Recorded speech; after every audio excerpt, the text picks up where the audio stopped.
Hello, I'm Shanine. Welcome to the Chit Chat podcast, where we explore life through soulful conversation.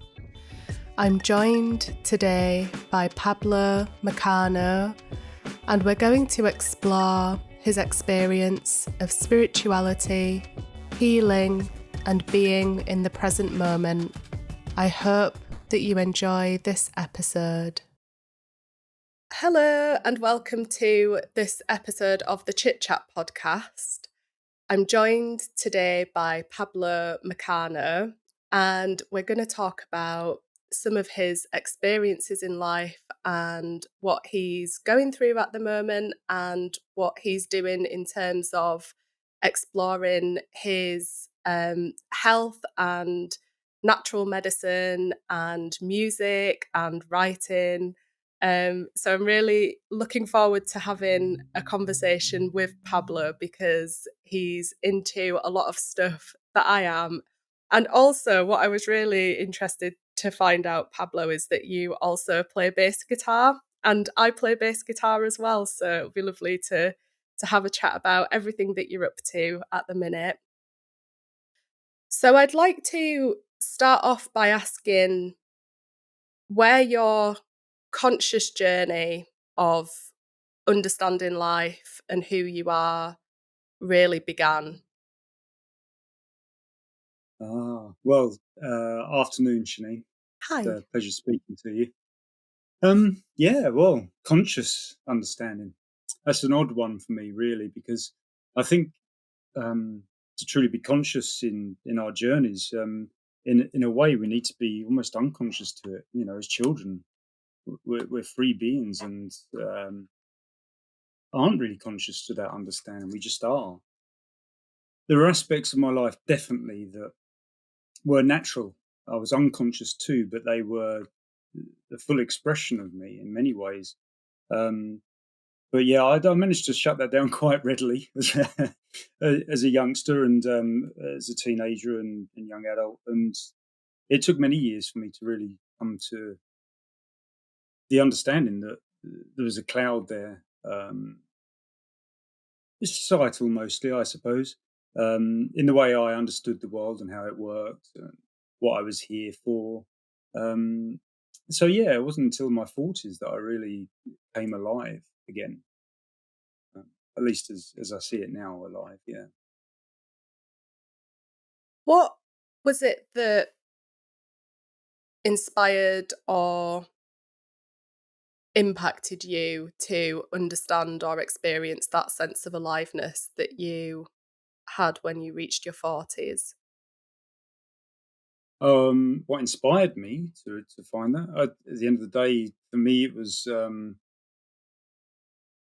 life was starting to take over at that stage. The busyness and the clamour of everything, everything asking for attention all at once, and me giving myself too much to be asked by the world around me. You know, everything was required all at once, and I had only so much to give.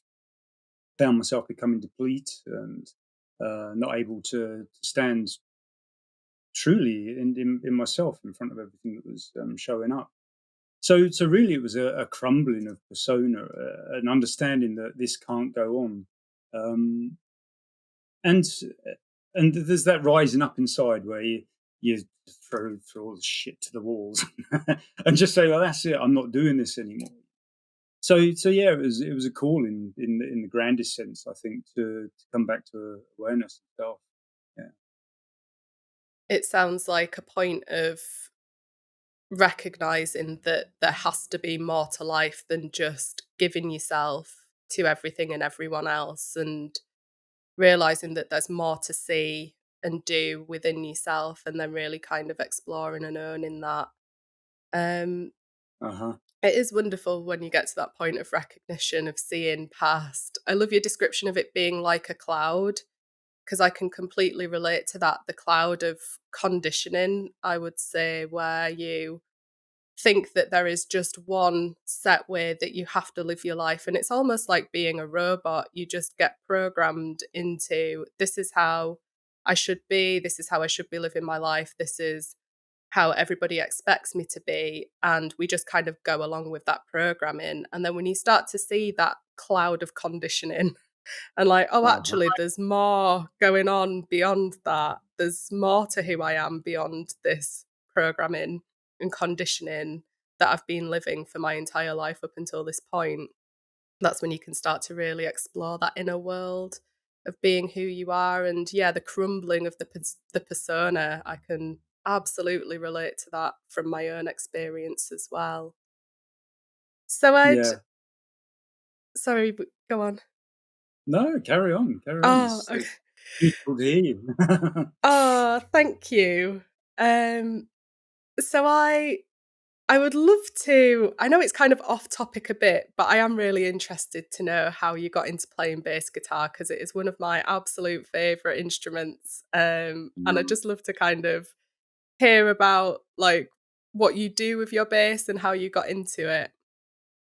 Oh, okay. Well, I mean, it was a love of mine for a long time. I played in a band for 10 years. And it was me and my friend, Kevin. When we were kids, we used to hang out in his house quite a lot. My house was quite a manic place to be. So I'd get out as often as I could. And we'd hang out down his house. And his two brothers, who were quite a bit older than him, were already playing instruments. So there was a drum kit in his room. There was guitars slung around and instruments here and there. And the bass was the one thing that no one else picked up.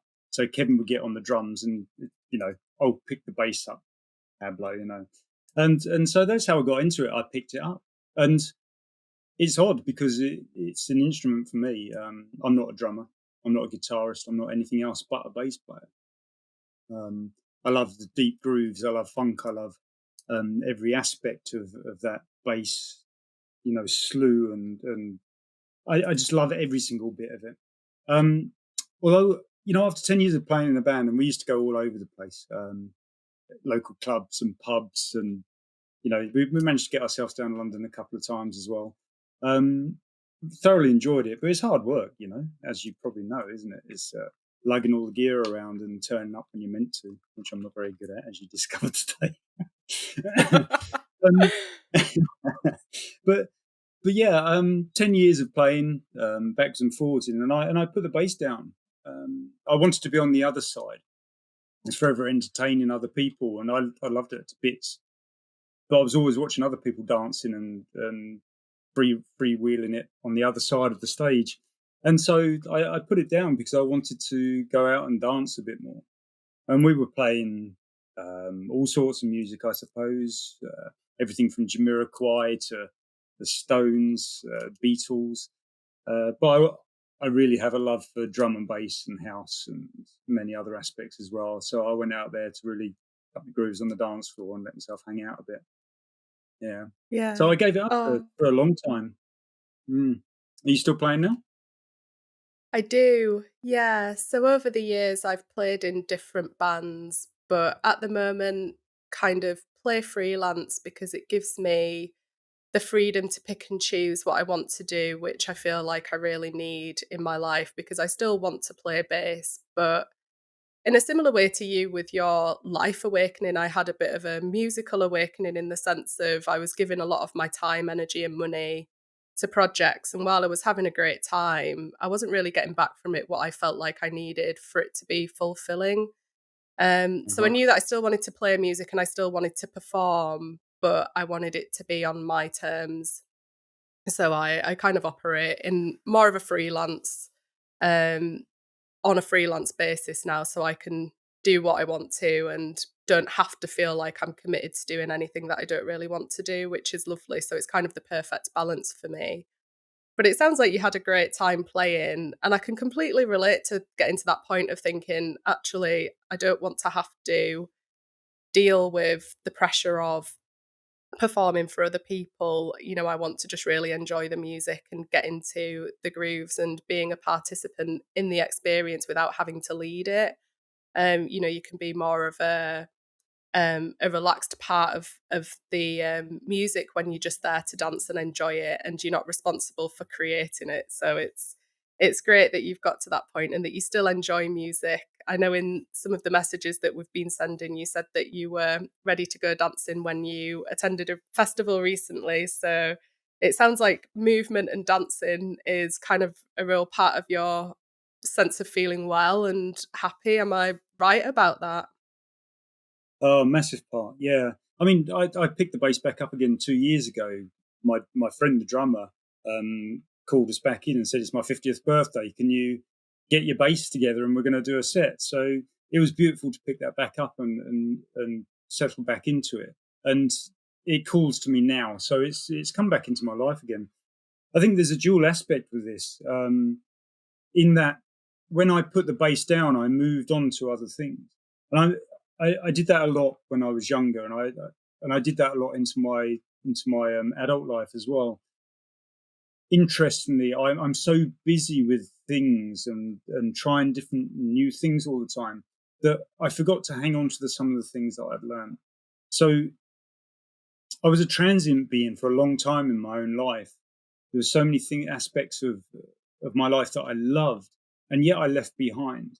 And that played out in many ways as well. It played out with my family. It played out in relationships, and that was part of my trauma as a youngster that I know now as an adult.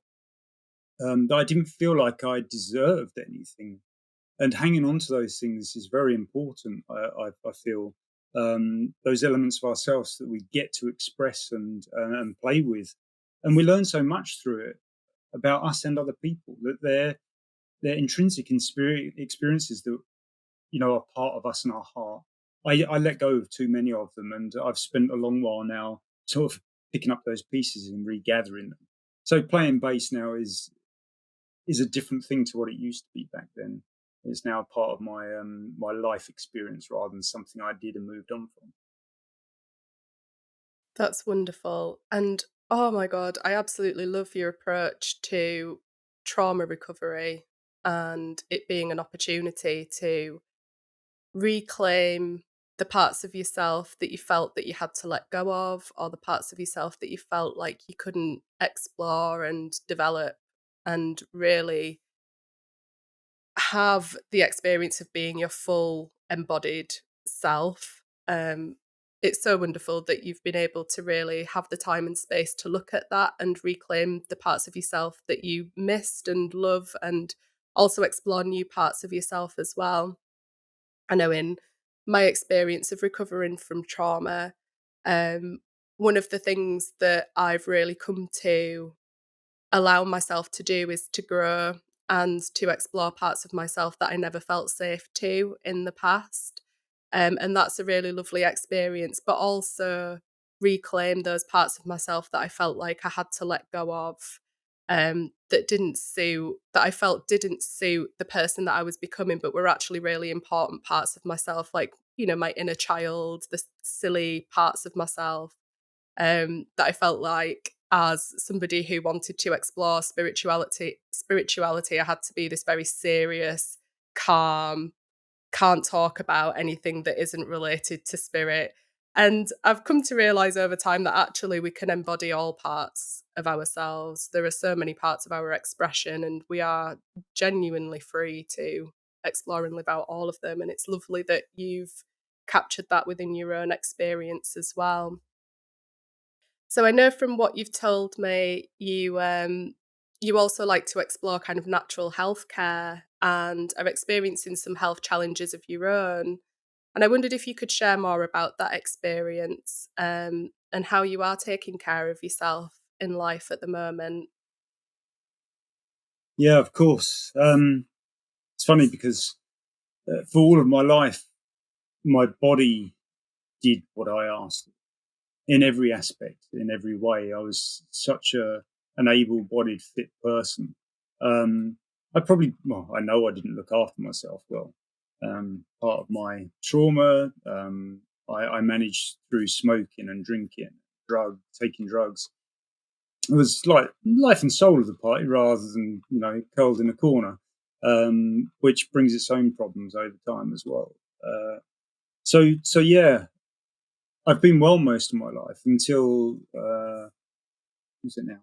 It's a year, 18 months ago. And I took myself into the doctors on my 50th birthday, because I know you can get checked at 50 years old for prostate issues, prostate enlargement. And I discovered straight away that I had prostate cancer, and it was quite advanced as well. Um, Turned out that it was T3B, which is one step down from metastatic, which means a long journey, really. I didn't know much about it at the time. We all have our experiences with cancer, but until it comes home to knock at your door, I think it's only then when we set about either hiding away from it, feeling like we have no control, or stepping into that mode of understanding and seeing what we can do about that. So really, it was. I had a couple of days where I really struggled to know how to feel about the whole thing. It's quite a shock initially, but it wasn't long before I realised, well, hey, here we are, another part of the journey to take on board, and well, what we're going to do but own this and see what comes. And so it's been a really rewarding process, which I don't think many people hear that. And when you do, I know it's very uplifting for people, especially if they're going through cancer, to hear that there is another way. So yeah, a rewarding process. I've met so many beautiful people along my journey of cancer, whether that be in the NHS, in the hospital, whether that be through talking and meeting people out and about. I tend to wear it on my sleeve. So yeah, discovering how to look after myself has been a major process here, and something I'd never really done before in my life. My body just works. I can do whatever I want with it. And now suddenly I've got to feed and look after it in a way that I never expected before. So yeah, I don't know if you want to elaborate on the question, or whether I should just keep talking into that. I would like to elaborate on the question because I feel like there's more to explore there, but at the same time, just want to acknowledge the way in which you're approaching this experience. And it seems like you're looking at it as a way to deepen your connection to your understanding of life and seeing it as something that you can learn more about yourself through and from. And I'm just in awe of your approach, really, because I think it is perfectly understandable that if somebody was to have a diagnosis like that they would naturally want to see the side of it in which they are a victim, which you are in one sense victimized by this condition. But at the same time, there is always the ability for us to choose how we deal with what happens to us. I think there's a quote someone said, I'm going to butcher it, but you can't choose the hand that you dealt in life, but you can choose how to play the cards you've been given. And it seems like you're really owning that freedom that you've got to choose how to deal with this diagnosis and how to deal with your health from this point onwards. And I just really want to honour your approach with that, really. Thank Um, you. Thank you. Well, I can pick up on the part where, you know, we see that as a route. This is like anything. This is a portal, I feel, and now I'm aware of my journey in life, and have been for a while. Um, I can see the darkness is the light, and with the work I've been doing alongside beautiful people like Lee Brooks and Jonathan Wilkinson, I'm quite aware of how leaning into those darker aspects frees us, truly frees us, and allows us to involve ourselves in what is real life. This may be a cancer, and I still don't see myself as a victim with it. And if I want to consider that we manifest everything in our lives, going into that deeper understanding of that, I find myself on a journey where to accept this now and what is in front of me is to stand fully in that space. Anything else is to cower away or to stand aside, to not be in this now. And so, how can we accept this now um, with love and compassion for the dark and the light that comes with that? It truly is a stepping into that space, and I was grateful, so grateful to have that choice that I wouldn't have had so long ago, or not so long ago in many ways. So to step into that space where we get to choose how we um, take those emotions on board, which is always with deep love for ourselves. Um, I am afflicted with a cancer. I have deep love for myself through that process. And through the acceptance, I open up my possibilities. I'm an antenna. I can receive if I'm open, which means I get options with the information that's coming my way. I get to listen better. I get to um, be in every moment in a more accepting and open way, which offers opportunities to me, I suppose, which I've grabbed hold of in every way I can. I grow. I started growing a garden when we moved to this house here in Letchworth. It was one of the things that Kat asked me to do. My wife, a beautiful wife, she said, "Oh, I'd love to have a garden in the next place, a proper garden." And so when we got here, I went about building a garden, and I've spent so much time here, and it's been so rewarding and so gifting. Um, it's almost as if the garden was built for me to have cancer. It's a weird, weird experience that everything that I've required in terms of understanding nutrients and how to be with the soil again, how to be with nature again, are all the things that are healing me now.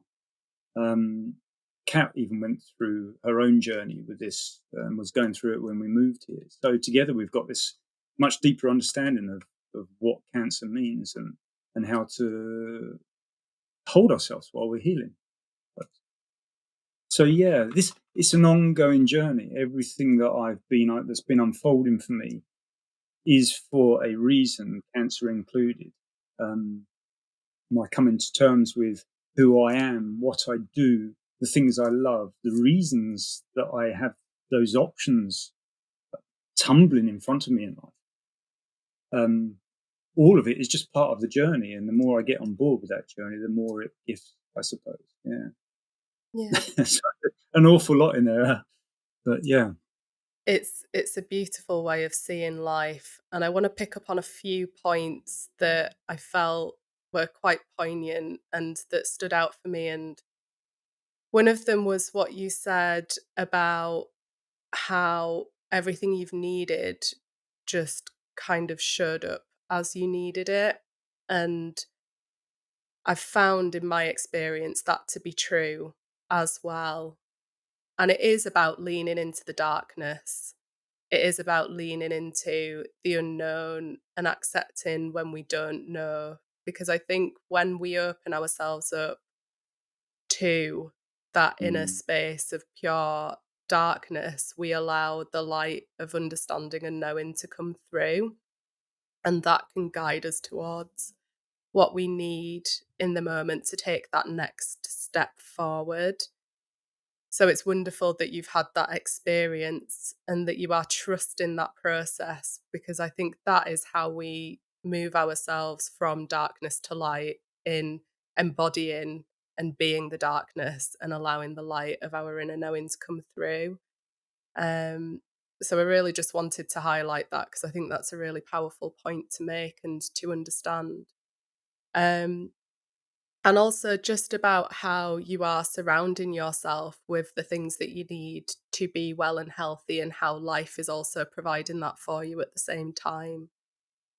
I think mhm, it's really important to recognize that we have everything we need around us. And when you understand and know where to look for what you need, you find that you have everything you need in your environment, and everything just kind of makes itself known to you as and when you need to know it. So I love that. It's almost like synchronicity.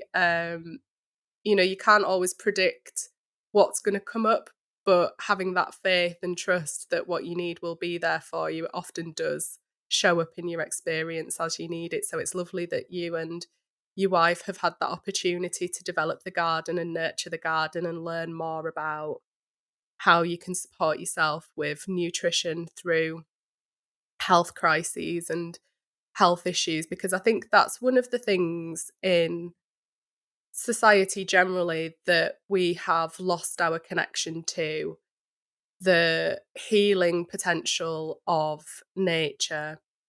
I think as a culture, we've become too heavily dependent on prescription drugs and medication, and not to in any way slam medical science. I think that there is a huge need for medical science, but I think with some conditions and some health issues, nature has everything we need to be and to stay well. I'm a huge advocate of essential oils. I use essential oils for natural healing all the time. And I'd love to know more about how you use your garden, what kind of herbs and plants that you use to help to heal yourself and keep yourself well at the moment. Yeah, okay. I mean, it's a huge subject, and one of the things that I've come to understand very deeply is that our Western medicines are absolutely amazing, but I do consider them to be equivalent to bullets. They go to the site of what we need them to go to and fix. They go in and they rip us apart on the way in, but they hit the very thing that they're designed to hit.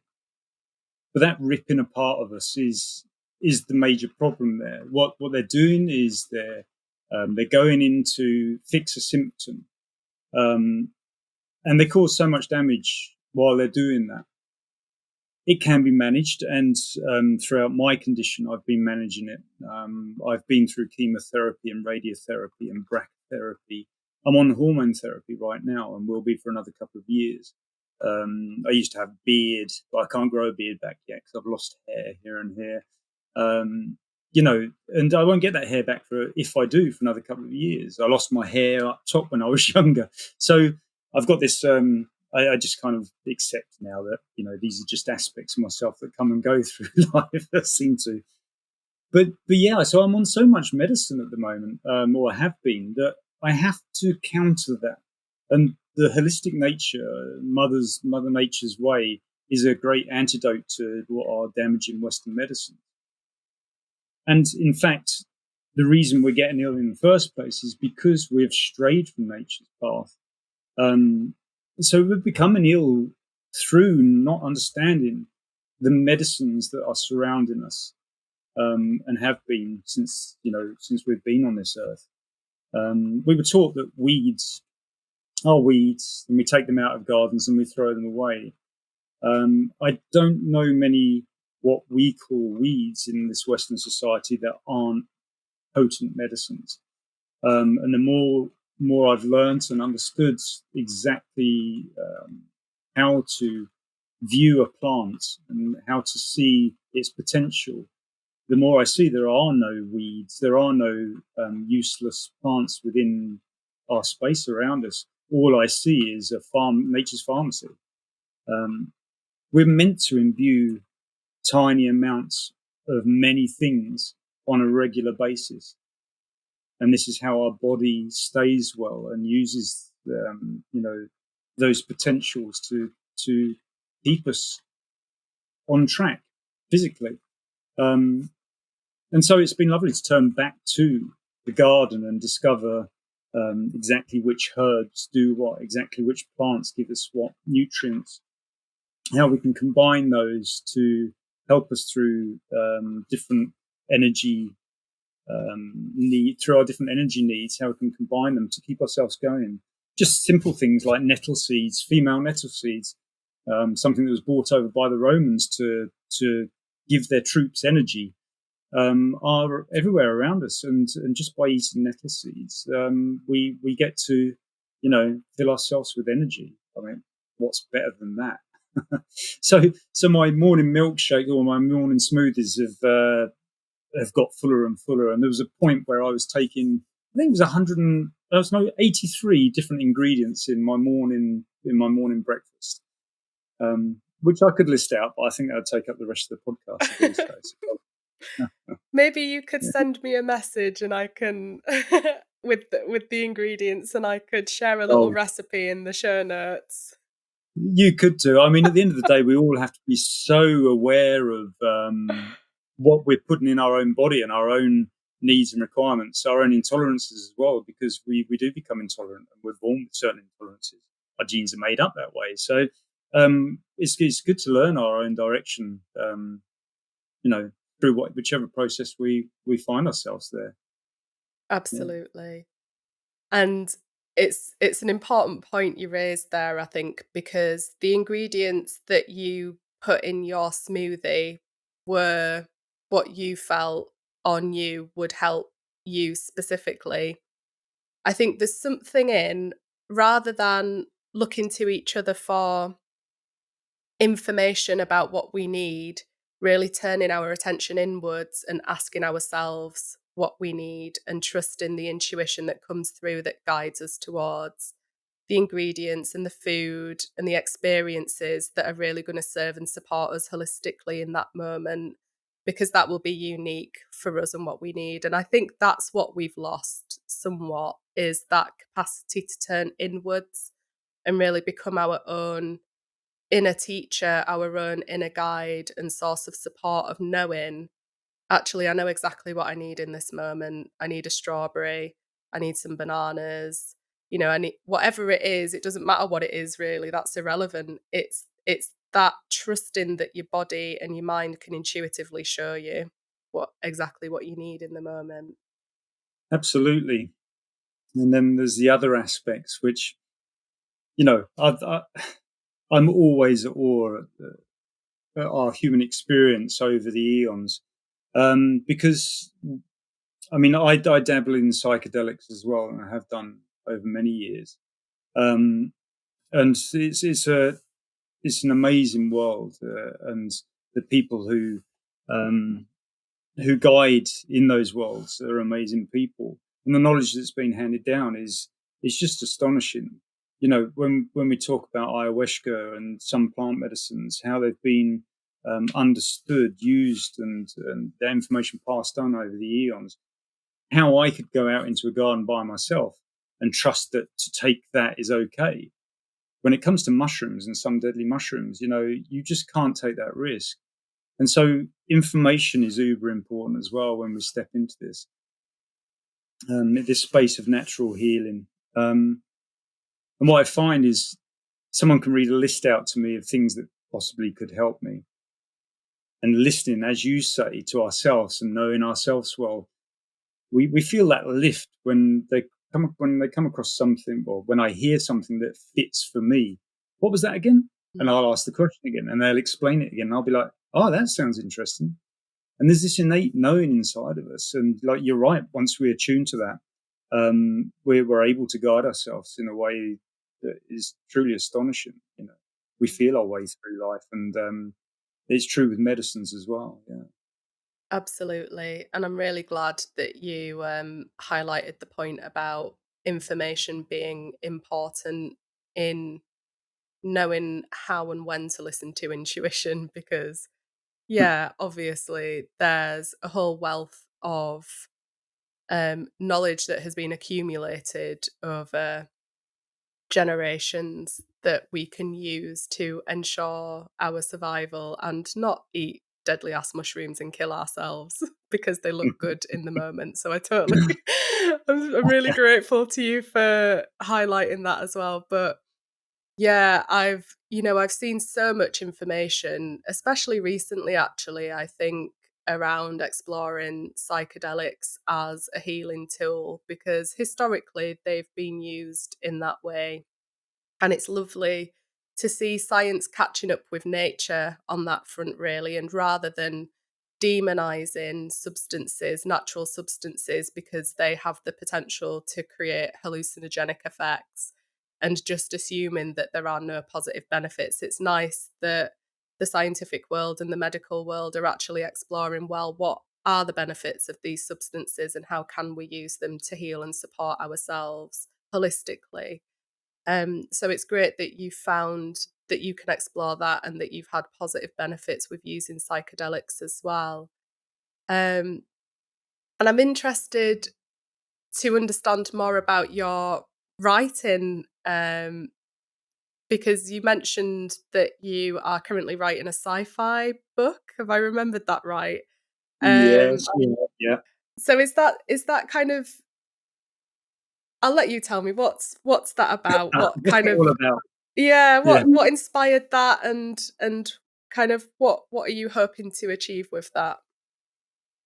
Well, oh yeah, what am I hoping to achieve? There you go. There's the question. Because um, as a as a kid, I remember really liking the experience of making up a story or writing, and that being cut short very quickly because I understood that I was dyslexic. I understood that in trying to write that down, I had a real difficult time. And I left the world of writing and expression in that regard like way behind. And it was in my reawakening, my coming back to myself, that I made the choice. Because hmm, there's a few things that happened. I was running a business that I'd been building up over 15 years, which was sculptural metalwork business. And it was that was coming into a head along with my home life and social life and everything that created so much tension that I ended up almost letting the whole lot go, which I did. And in the aftermath of letting go my life in a way that I really did just let it fall away, I was given the opportunity to step into whatever I wanted. And writing came knocking at my door in a way I never expected it to. I just started writing, and it was terrible at first, really terrible. As you can imagine, as a dyslexic, I literally had to teach myself to write, and um, that's a difficult process, really difficult process. Coming from that place, there's a whole load of denying myself. You can't do this; it's impossible. How are you going to manage this when you haven't been able to all your life? And so it's taken 4.5 years um, to indulge in that process and truly find a voice that is me. And so I've been writing a novel. I started writing one novel. I put that aside, 80,000 words. I wrote a part of another one, another 50,000 words. I wrote some short stories as well. And there's one novel that I've stuck to. It's called Free Dominion. I'm in the middle of final editing that now, and so it's been a beautiful process. But I'm finding there are so many things I want to say as well. Essentially, what I'm talking to here, and I'm doing it in a way that I love science fiction. I love that world, and it's odd because it's technology. It's a lot of what's damaged the world in many ways is this masculine reach into the stars. It feels like a masculine energy, and it feels like part of um, the technological drive that the patriarchal societal norms fit with. And I've likened it recently to meditating, where we find ourselves grounded, and we reach down and ground ourselves into the earth, while at the same time reaching up to Father Sky. And it seems to me that the human race is doing this naturally, almost unknowingly, that we are stretching ourselves to reach beyond our earth and into the stars in a physical sense, as well as in a personal uh, human sense as well, a way of being. And we're not very good at grounding ourselves at the moment as a human race. We're sort of leaving the ground in our search for the stars. We're reaching beyond what we're capable of reaching at the moment. Um, that lack of grounding, that lack of root, that lack of respect for Mother Earth is the bit that's missing in our journey at present. And so my science fiction writing is quite character based, and it's talking to the bit of humanity that is missed in a lot of science fiction writing, which is the spiritual aspect, because we haven't been able to put um, a definition around it. We can't equate it, and we can't measure it, and we can't build it into a computer or a robot. We seem to ignore the whole fact that it's there, or put a little side note within a science fiction story about it. So it's really about bringing that aspect back into our drive to understand ourselves better and reach beyond this earth. But it's done so in a respectful way, and I'm always talking to the need to stay grounded within it. So it's really me searching within myself for my own extremities, and seeing where that takes me. Yeah. I think writing is a wonderful tool for that self-exploration, as well as being able to produce something creative that other people can enjoy. I've never had the desire personally to want to write a novel, but I enjoy writing my thoughts and feelings down in a creative way and find that it helps me to uncover this sense of soul beneath me that helps me to stay grounded. And I think you're absolutely right about a lot of the problems in the world being about a lack of balance. So I think that growth, exploration, reaching for the stars, seeing beyond what we can already see at the moment is a positive thing. But I think it has to be balanced with that recognition of where we are right now is absolutely fine. We can be here as well and look to what we can see. And I think if we can capture as a species that sense of balance and that sense of being a part of the whole, being a part of the earth and everything that exists already, and at the same time reaching for what we can achieve for that potential. That's the key, isn't it? And I think you're absolutely right. I think we've lost the sense of that grounding. And, that's where we as individuals can really open ourselves up to exploring that and to finding, I guess, that more feminine, grounded, centered, earth based, nurturing, caring, appreciating, loving what is energy within ourselves, and really capture that and expressing that as well. But I would love to hear more about and see your book if you've got any plans to publish it or release it at any point in the future. I would love for you to share that with me because it sounds really interesting and I'd love to kind of see it. And yeah, I think you're right. There is a lot of sci-fi that kind of lacks that more spiritual aspect of life. I think a lot of life lacks that spiritual dimension, really. I think there's definitely a lot more room within society, within our cultural experiences, where we could really explore that spiritual space more. And yeah, I think it's nice that you're looking into that within the writing that you're doing as well. Yeah, well, I think the book that I'm writing at the moment has its limitations as far as how I express myself in it. I'm still a novice writer in that regard, and I've got so much I want to say, so many different stories to tell. But yeah, of course, you'll get a free copy as soon as it's out. Thank you. Would really Yeah, you're appreciate that. welcome. And I think for me, the interesting part, the bit that really brought it home to me, um, I try to bring this aspect in when I'm helping other people find their roots as well. I do my coaching from this space as well. Balance isn't something that's natural in nature, and we might think that it is. It's actually a war out there between one species and another, and interspecies wars.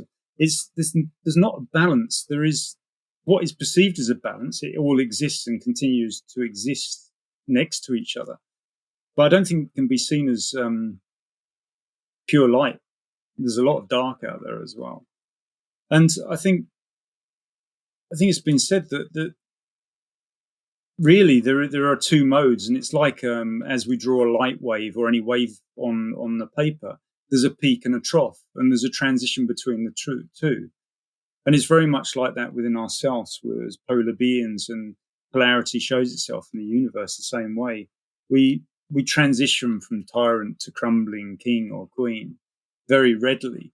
And to find balance is almost an odd concept because we're in flow states, always in flow states, and we have so many different cycles and arcs of our own going on that to truly find balance is, it seems like something we kid ourselves we can find. And I like to look at it that way, that we're in constant flow states. Um, the closest I've ever come to balance is understanding that, I believe. Knowing that I'm okay to flow and that the world's okay to flow, the universe too, in states of flux. And it's being with that keeps us safe and sound in some regards. It's being in the flux that makes us feel comfortable, if we can learn how to do that. I think it's through Yes. control and trying to make everything look okay to us. This is how I want my life to be. This is how everything needs to be. This is the control that's trying to find a balance and running away from the extremes that we find so either uber positive or uber detrimental, but we get stuck. Mm. Um, so yeah, that's what I'm looking for. I think in all my communication is to be okay that there's no balance and finding balance in exactly that. Yeah, that's beautiful. And it's about pure acceptance of what is in the moment and Mm. not thinking that it has to be different from how it is, and finding a way to be regardless of what is in the moment. That's how that comes across to me. And I think that's right. Balance can be a tricky word, can't it? So Yeah. I totally get where you're coming from with that, that it's not about finding balance. It's about being with what is in the moment and feeling able to liberate yourself to just flow with that and accept that and trust that process of being as life unfolds in the moment. I think that's a much healthier way to be than trying to resist and fight against what is and finding what you think it should be. So yeah, I really appreciate you sharing that wisdom. And um, so if somebody wanted to experience coaching with you, what kind of work do you do with people that you work with? What kind of, you say that you coach from this space. Could you explore more about what you mean by that and the work that you do with your clients at the moment? Yeah, I think as ever, it's meeting people in this now. Um, I think that's all we can ever do, really. And so, I love communicating with people. I love to do my best to try and understand um, what other people's lives are like and what is going on for them. Um, we're separated by so much as individuals because we all are, individuals as well, split humans. But as this individual persona, we're so very different to each other, beautifully so. That when we do find those moments of connection, it's this real, a moment for me of pure, just love. And it's looking for that. It's looking how, I suppose, how we fill our nows up with ideas and ways of being to try and feel part of this world. And the work is in how we can see what's going on for ourselves within that space, within each now. Because when we're, now every now is relative. And if we're closed down through triggers or ideas, through ideas on who we are, persona ideas on who we're meant to be for other people, um, we're closing down our ability to react, our ability to, soak in that moment. So, what is an a priori moment? A moment where we get to just uh, be as humans and experience the world without ideas. That a priori moment comes on us, and if we have ideas about what this is and beliefs that fix us, that moment's over. We're already on to the next.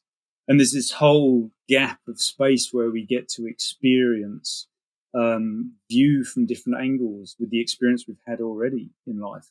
And before we come up with ideas and beliefs in that now, to just let that permeate and see how our soul comes alive in that moment. We then start expressing and showing ourselves in different ways.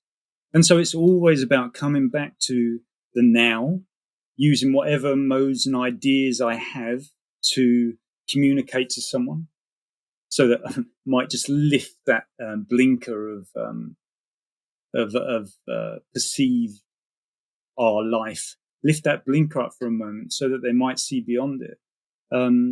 It's a constant coming back to that with a lot of heart and care and love, because we all go through so much. Yeah, and when traumas show themselves, when we do, journeys back to child, back to our past, back to the moments that generally tend to, a bit like getting kicked in the backside, and we fly through life without even realizing what's available to us. It's going back to those moments and seeing how those moments help to identify what we see as the world. That blinker that gets put over our eyes at those moments. Going back to that, really. So it's all about being in the now and coming back to the now and letting all else fall away. Because if we can perceive each now open-minded, then we truly are alive, I believe. Absolutely.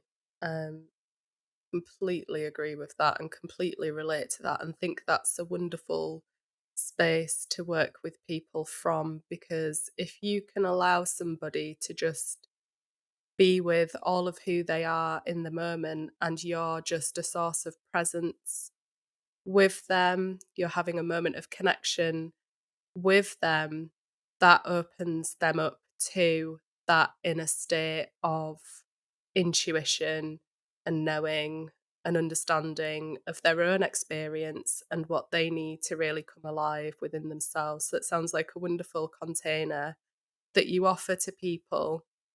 And I would love to share a way in which people can connect with you in that way if they hear something in this that resonates with them. So I'd love to have a link of how people can connect with you, if that's okay, and then I can add that into the show notes.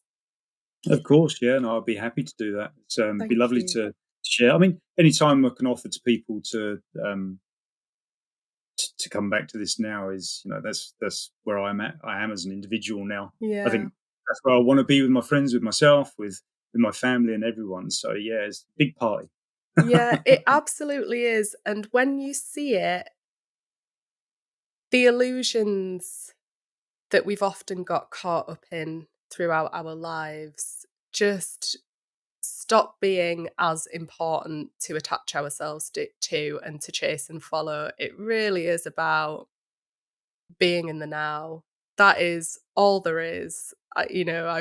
I've found that for myself, and that's where I want to live for the rest of my life. It's the only place I feel like myself. It's the only place I feel like I can be who I am, be my true self, and live how I want to live. So I totally get why you do what you do. I totally get why you want to be in this moment as well, because it's where all of life is. There is nowhere else that life is except here now in this moment. And when you have that sense of everything's here, there's nowhere else to go, you stop chasing your illusions and your fantasies and your thoughts as much, and you just want to be here. So it's lovely that you offer that to people. The struggle is real, right? I mean, it's not like we can be in that now forevermore, because we've got the past and the future to contend with. As humans, we're constantly having to look forward and plan for the future, and we're having to communicate about the past in order to know where we're going. Sometimes it's hell being human sometimes, but it's also a beautiful place to be, to let go of that as well. I think that's the polarity, that's the light and the dark of it. is unless we've got something to let go of, how we have to be lost in order to be found. They come together, Mm. and yeah, it's a constant joy to balance and juggle that, and just letting go and just thinking, thank God I'm just human, Mm. is probably the best part of it. I think just to go, oh God, yeah, I just got embroiled in that again. I can let it go. You will probably be able to relate to this as a fellow bass player, but it's like the tension and release of music. You know, when you're listening to a song and, a melody will build up and the notes will build up to a certain point of tension and then it resolves itself by releasing and going back to like the root note or whatever. It can be like that with life sometimes. We can get caught up in the tension of our thoughts and what we think should be happening, and then it resolves itself. We let it go. We come back to remembering who we are. I think that's uh, yeah. As a bass player on stage, resolving that was amazing for me, because if I ever dropped a note, it would be absolute carnage. But yeah, resolving is the place to be at, isn't it? Mm. Yeah, you're right. That's so beautifully put. I fit with that perfectly. Yeah. Mm. Mm. So I wonder if you would be open to sharing any last words of wisdom, insight, knowledge, anything that you would want somebody who is listening to know or understand. Okay. Oh, the pain of tension, the pain of not knowing who we are, pain of not knowing how to step forward into the next part of life, um, how to get it right, that need to get it right because there's so much pressure. All of those icky feelings about, I know what I'm supposed to be doing, but I'm struggling to do it. All of those aspects are there to be let go, and it's in the letting go that we find the answers and the route forward. It's completely paradoxical, and until we manage to let go, allow ourselves to fall, however that sounds to you, however that feels to you, it is painful, but it's the most beautiful process in the world. And we were made to take that journey. We have everything in us to be able to experience that collapse and that fall and rebuild, caterpillar to the butterfly. I don't know if you know that inside a caterpillar, when they go into a chrysalis, they completely turn into a gloop, and they have something inside themselves that we call imagio cells or imagination cells, and it's that strand of DNA that isn't present in the caterpillar or isn't used in the caterpillar that suddenly interacts with the gloop and turns it into a butterfly. So it's not until we completely turn to gloop, collapse as such, that we're able to turn into the butterfly. And I think if anyone is wanting to discover the butterfly inside themselves, then um, there are many people out there now who would be happy to help guide or hold you while you take that process on board. And yeah, I think that's it. Really, is what a joy to discover there's another way. Beautiful. Pablo, thank you so much for taking the time to come and spend this time chatting with me today. I've had such an amazing conversation with you. It's been absolutely lovely. I really appreciate you being here and sharing everything that you've shared. Thank you. No, thank you, Shannon. Yeah, honestly, it's been a pleasure. Really lovely. It'd be great to keep up to date with everything that you're doing, and I look forward to hopefully chatting to you again soon. And hopefully you'll share a link to some of your bass playing, maybe, or maybe we'll get to jam together at some point. Who knows? Yeah, that would be amazing. I would love that. Yes, I will definitely keep you up to date on what I'm doing with my bass playing for sure. Excellent. Thank you. All right, take care of yourself. Okay. And you. Bye. Bye now.